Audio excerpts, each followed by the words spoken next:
Hello, class 7th. Myself Rohit, and we were discussing the chapter 2 from history. So, yesterday we have discussed about Maharana Pratap and Chand Bibi. Maharana Pratap एक बहुत बड़े राजा थे मेवाड़ के। अकबर के साथ उनका स्ट्रगल रहा और अपनी आज़ादी के लिए वो ताउम्र लड़ते रहे। हल्दी घाटी का एक बहुत घमासान युद्ध होता है। अकबर की फौज, मुगल फौज उसमें विजयी रहती है, लेकिन उसके बाद भी महाराणा प्रताप हार नहीं मानते और जंगल में रह के भीलों के साथ जो जनजाति लोग थे तो भी अपनी मेवाड़ की लड़ाई जारी रखते हैं कि चित्तौड़गढ़ वापस मिले। और इस तरह से वो अपनी ताउम्र जीवन भर अपनी स्वतंत्रता के लिए, अपने प्रजा की स्वतंत्रता के लिए लड़ते ही रहे। और अकबर उन्हें कभी भी बंदी नहीं बना पाया, अकबर कभी भी उन्हें कैद नहीं कर पाया, कभी भी उनको मतलब फोर्स नहीं कर पाया कि उनको किसी तरह झुका सके। So he is known for his valour, courage and self respect and sacrifice etcetera. राजा की जिंदगी छोड़ के जंगल में रहना उनको मंजूर था, लेकिन कठपुतली राजा बनके अकबर की गुलामी करना उन्हें मंजूर नहीं था। अगला कैरेक्टर है हमारे पास चांद बीबी। इसके बारे में हमने कल थोड़ा सा डिस्कस किया था कि ये निज़ाम शाह किंगडम, निज़ाम शाही की जो किंगडम थी वो अहमदनगर में थी। इनके पिता का मर्डर हो जाता है हुसैन निज़ाम शाह का, तो ये बीजापुर में जहाँ इनकी शादी हुई थी वहाँ से छोड़ के अहमदनगर आ गए। फिर दोबारा कभी बीजापुर नहीं जा पाए। बहादुर महिला थी, इन्होंने अपने सल्तनत को मुगल कैप्चर से बचाने के लिए काफ़ी कुछ किया और फाइनली एक दिन कुछ इन्हीं के लोग internal, because she was a lady, तो लोगों को पसंद नहीं था कि हमारे एक महिला होगी कैसे रूल कर सकती है। जो रजिया सुल्तान के साथ हुआ लगभग वही चांद बीबी के साथ हुआ। But no doubt she was a great leader and under her leadership the Nizam forces, they were able to defeat Mughal forces। और बहादुर थी, रणभूमि भी उन्होंने काफ़ी प्रदर्शन किया। उनको अरबी आती थी, फारसी आती थी, कन्नड़ी भी आती थी और मराठी भी आती थी। संगीत और ड्राइंग में उनकी रुचि थी और इनका विवाह बीजापुर के आदिल शाह से हुआ था। आदिल शाह के बाद उनके भाई के बेटे को वहाँ पे बैठाया और एज ए गार्जियन उन्होंने वहाँ पे राज करना शुरू किया। लेकिन तभी इधर इनके अहमदनगर में इनके पिता निज़ाम की हत्या हो जाती है तो इधर आ जाती है। उसके बाद क्या होता है कि जब मुगल आक्रमण करते हैं इनके ऊपर, तब ये अपनी पूरी की पूरे लोगों को एकत्र करती हैं, इकट्ठा करती हैं, उनके अंदर जोश भरती हैं और जो दक्कन रियासतों को अपनी सर्वोच्चता में शामिल करने के लिए अकबर ने बोला था कि आप सब या तो मेरे साथ आ जाओ, मुझे अपना सुल्तान राजा मान लो, शहनशाह मान लो, वरना लड़ने के तैयार रहो। तो अहमदनगर के जो रईस थे कुछ लोग इनके साथ में नहीं थे, जो मुगल सेना में चले गए, इसलिए कि इनको हटाना है चांद बीबी को। तो एक तरह से गद्दारी हो गई।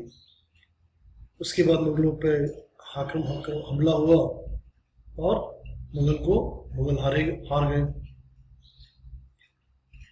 तो धीरे धीरे करके चांद बीबी ने अपने अहमदनगर को फिर से मतलब रिस्टैब्लिश किया और बाद में बहादुर शाह को अहमदनगर का राजा बना दिया और अपना केवल प्रतिनिधित्व स्वीकार कर लिया। कुल मिला के ये जो थी ये काफ़ी जुझारू महिला थी। बीजापुर को भी संभाला, अहमदनगर को भी संभाला और मुगल बादशाह अकबर की फौजों ने जब आक्रमण किया 1593 में, तो इन्हीं की वजह से मुगलों को ही हरा पाए निज़ाम की सेना, अहमदनगर की सेना। और अकबर का जो पुत्र था शहजादा मुराद, उसने लड़ा। और कुल मिला के एक तरह से जीती हुई इनकी। फिर चांद बीबी की कहानी थी, बाद में इनका मर्डर हो जाता है। इन्हीं के कुछ कंजर्वेटिव लोग, ऑर्थोडॉक्स लोग इनको मार देते हैं। तो ये तो कहानी थी हमारी चांद बीबी की। चांद बीबी की कहानी फ्रॉम अहमदनगर निज़ाम शाही। तो इन्होंने दो अपने राज्य के सत्ता के केंद्र संभाले, अहमदनगर और बीजापुर। एक पिता का घर और एक जहां की शादी हुई। अगली कहानी है रानी दुर्गावती की।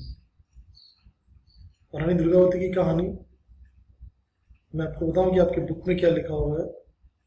आपके बुक में इनके बारे में दिया है कि वो गोंड जो राजघराना था, Gondwana, can broadly be said to comprise the eastern part of Vidarbha, part of Madhya Pradesh to its north। तो जो विदर्भ का ईस्टर्न पार्ट है जो आज मध्य प्रदेश में है, ये वहाँ का जो आज का कह सकते हैं छत्तीसगढ़ है, आज का नॉर्थ का आंध्र प्रदेश है और उड़ीसा है। तो ये जो गोंड रियासत थी, ये आज के इन स्टेट में फैली हुई थी, मध्य प्रदेश, छत्तीसगढ़, आंध्र प्रदेश और उड़ीसा तक। दुर्गावती चंदेल डायनेस्टी में पैदा हुई थी। बाद में उनकी जब शादी इधर हो गई तो गोंडवाना रियासत की राजकुमारी हो गई, सॉरी रानी हो गई। And she was an excellent administrator. The struggle of Gondwana queen Durgavati against the Mughal is important in medieval history. After husband death, Durgavati laid down her life while fighting against Akbar, but she did not surrender. तो चांद बीबी की साथ में क्या इनके लोगों ने कुछ गद्दारी की। दुर्गावती के साथ भी लगभग वही कहानी है कि इनके पति की डेथ हो जाती है तो इनको अपनी रियासत संभालनी पड़ती है, लेकिन यहाँ इनके साथ चीटिंग नहीं होती है। तो थोड़ा सा इनकी कहानी को थोड़ा डिटेल में समझते हैं। दुर्गावती का जन्म 5 अक्टूबर 1524 को राजपूत चंदेल परिवार में कीरत राज के घर हुआ था। और वो जो फोर्ट था वो था कलंजर का फोर्ट, बांदा, यूपी में। तो ये चंदेल डायनेस्टी की थी, यानी आज का जो बुंदेलखंड बांदा का इलाका है वहाँ ये पैदा हुई थी। ऐसा बोला जाता है बुंदेलखंड के बारे में, 100 दंडी एक बुंदेलखंडी। मतलब अगर 100 डंडे चलाने वाले हैं और एक सामने बुंदेलखंड का, एक पुराने जमाने में डंडे लोग यूज करते थे एज ए वेपन, तो 100 दंडी एक बुंदेलखंडी बराबर। तो बुंदेलों का इतिहास है, बुंदेलखंड का एक वीरता बना हुआ। तो ये उस चंदेल डायनेस्टी में बांदा में पैदा होती है। उसके बाद क्या होता है, इन्होंने बचपन में कहानियां सुनी थी कि कैसे मुस्लिम आक्रमणकारी महमूद गजनवी ने अटैक किया और कई सारे फोर्टों को लूटा।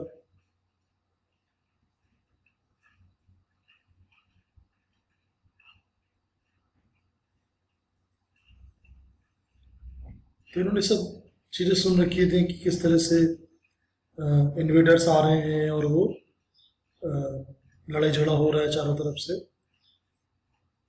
उसके बाद फिर जो और इन्वेडर्स आते हैं और इस संघर्ष के बारे में इनकी खबरें मिलती रहती हैं।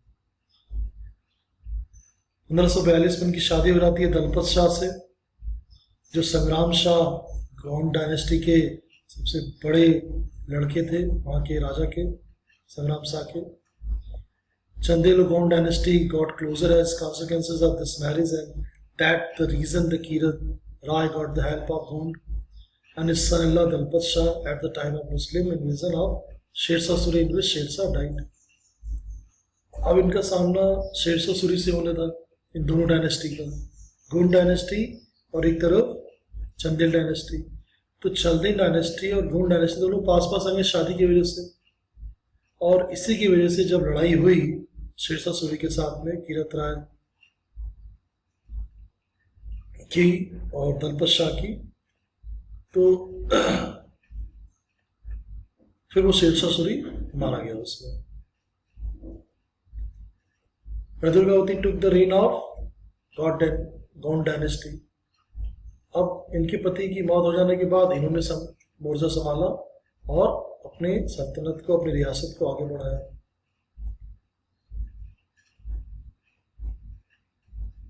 सेना को मजबूत किया, कैवलरी फोर्स बने, घुड़सवार सेना को मजबूत किया। She was a great warrior भी थी वो, उनको तलवार चलाना, घुड़सवारी करना ये सब आता था। तो हमारे पास केवल लक्ष्मीबाई की कहानी नहीं है, बच्चे ज़्यादातर रानी लक्ष्मीबाई के बारे में जानते हैं। हमारे पास चांद बीबी की कहानी है, एक मुस्लिम महिला जिसने मुगल अपने साम्राज्य को बचाने के लिए मुगल साम्राज्य से सीधे टक्कर ली। रानी दुर्गावती अपनी गौंड रियासत को बचाने के लिए सीधे जिसने मुगल सेनाओं से टक्कर ली। अब यहाँ पे ये सब मुगल और ये सब हिंदू राजा और मिक्स आ रहा है, तो ये it was only the battle to get power and the resources. 1562 में अकबर जो होता है वो बाज बहादुर के ऊपर एक अपना संदेश भेजता है कि आपको भाई हमारी सत्ता स्वीकारनी पड़ेगी। वो मान भी जाता है। उससे क्या होता है, तो बाउंड्री ऑफ रानी दुर्गावती की जो थी वो मुगल किंगडम के टच में आ गई। अब अकबर का जो ड्रीम था वो था कि पूरे भारत पे उसका मतलब मुगल सल्तनत का झंडा हो। तो फिर इनके साथ भी लड़ाई होती है।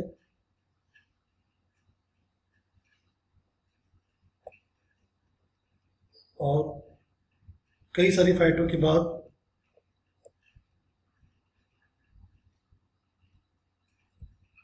एक दिन आखिरकार रानी इस दुनिया को छोड़कर चली जाती। तो हम लोगों ने आज थोड़ा सा रानी दुर्गावती के बारे में जाना, चांद बीबी के बारे में जाना, महाराणा प्रताप के बारे में। बाकी जो करेक्टर्स उनके बारे में हम लोग नेक्स्ट टाइम डिस्कस करेंगे।